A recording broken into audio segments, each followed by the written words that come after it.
Jennifer Meehan of the Grameen Foundation talks to us about empowering Asia's poor with microfinancing tools.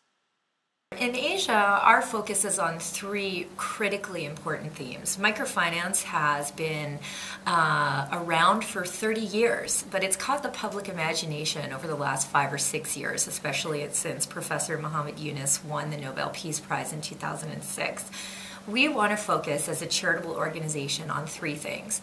How do we reach deeper down into the truly poorest people? There's a growing, we believe, myth that the poorest cannot be reached, that they aren't able to create their own economic opportunity, and we dismiss that. So we work very closely with organizations to reach truly down into the poorest people living under $1.25 a day, people who aren't eating regularly, whose house is breaking down, there's no roof, it's leaking, people who are not able to send their children to school.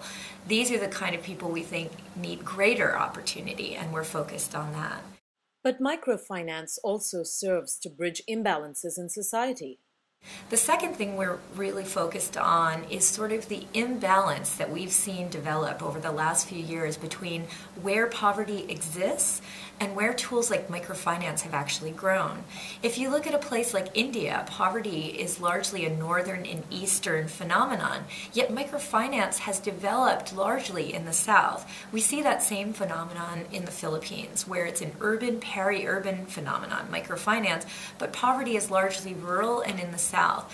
And as an organization, we seek to address those imbalances. And finally, microfinancing helps to create impact.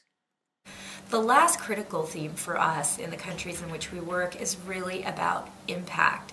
The stories we hear about individual lives are touching and critically important, but we have to know in large numbers, are we reaching poor people? Are they moving out of poverty? We can't just guess. We can't say, yes, it makes sense. We need to know, and we've developed a tool that allows us to do that called the Progress Out of Poverty Index. So in all the countries we work here in Asia, in China, India, Indonesia, Pakistan, and the Philippines, which represents 60% of the world's poor and 70% of the world's poorest people, we focus on those three themes, and we take our expertise in financing, in human capital, in reaching the poorest, social performance, but also in the space of technology to serve those communities and serve those objectives. But would banks want to lend to the poor?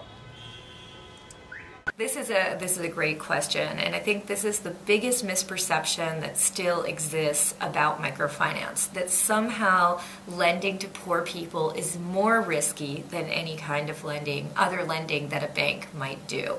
Now, I think that's the case if they try to lend directly to poor people. I have not seen that model be successful.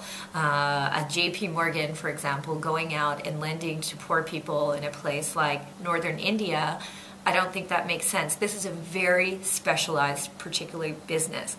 But if an organization like JP Morgan wanted to wholesale funds to a provider of microfinance, so provide a loan to a microfinance institution who then breaks that amount down and provides it to poor people, that's the role they can play.